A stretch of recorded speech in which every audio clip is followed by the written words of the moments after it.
ভোটের জন্য level playing field হয়নি বলে মনে করছে জামায়াতে ইসলামী। দলটির নেতারা বিভিন্ন সভা সমাবেশে এই বক্তব্য দিচ্ছেন। রাজধানীর সোহরাওয়ার্দী উদ্যানের আগামী ১৯ জুলাই ডাকা মহাসমাবেশ থেকে এই বার্তা দিতে চাইছে দলটি। ওই দিন সোহরাওয়ার্দী উদ্যানকে জনসমুদ্রে পরিণত করে সেই বার্তাটি দেওয়ার জন্য সব ধরনের প্রস্তুতি সম্পূর্ণ করছে তারা। এজন্য দলের কেন্দ্রীয় এবং ঢাকা মহানগর নেতারা বেশ ব্যস্ত সময় পার করছেন। মহাসমাবেশে দলের সর্বোচ্চ সাংগঠনিক শক্তি প্রদর্শনের পাশাপাশি সংস্কার, বিচার এবং লেভেল প্লেয়িং ফিল্ড নিশ্চিতের জোরালো দাবি উত্থাপন করা হবে। এর মধ্যে লেভেল প্লেয়িং ফিল্ড নিশ্চিতের বিষয়টি প্রধান দাবি বলে উত্থাপিত হবে।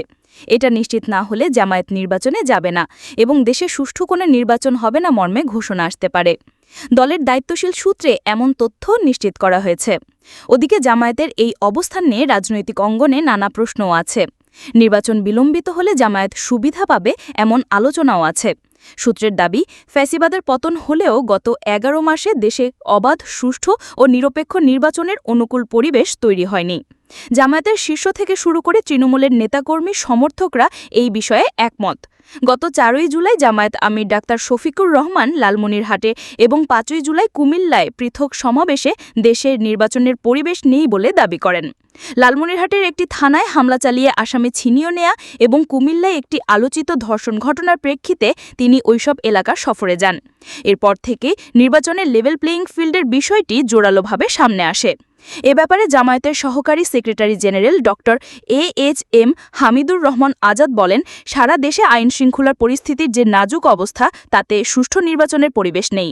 আমাদের দাবি, আগের নির্বাচনের কাঙ্ক্ষিত পরিবেশ, বিশেষ করে লেভেল প্লেয়িং ফিল্ড তৈরি করতে হবে। প্রায় একই সুরে কথা বললেন ঢাকা মহানগর দক্ষিণ জামায়াতের সেক্রেটারি ড. শফিকুল ইসলাম মাসুদ।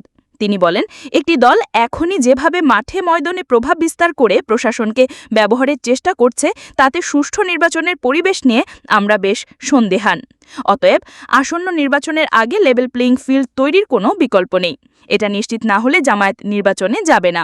এদিকে রাজধানীতে জামায়াতের এই মহাসমাবেশে বিএনপি সহ বাম, ডান, ইসলামপন্থী, ফ্যাসিবাদ বিরোধী সব রাজনৈতিক দল ও সংগঠনকে আমন্ত্রণ জানানোর সিদ্ধান্ত নিয়েছে দলটি। সংশ্লিষ্টরা বলেন, ৫ই আগস্টের গণঅভ্যুত্থানের পর রাজধানীতে এটাই তাদের বড় আকারের সমাবেশ। বিগত ১১ মাসে সারা দেশে জামায়াতের অনেক সভা সমাবেশ হয়েছে, তবে রাজধানীতে তেমন বড় কোনো সমাবেশ হয়নি। ফলে চলো চলো ঢাকা চলো স্লোগানে সারা দেশে ব্যাপক প্রচারণা চালাচ্ছে জামায়াতে ইসলামী। দলের সব জেলা উপজেলা শাখাও এই প্রচার কাজে যুক্ত হয়েছে। সক্রিয় হয়েছে দলের ছাত্র সংগঠন ইসলামী ছাত্র শিবির। গত ২৮ জুন সোহরাওয়ার্দী উদ্যানে চরমোনাই পীরের সংগঠন ইসলামী আন্দোলনের মহাসমাবেশের পর জামায়াতে ইসলামীর এই সমাবেশ তাৎপর্যপূর্ণ বলে মনে করা হচ্ছে।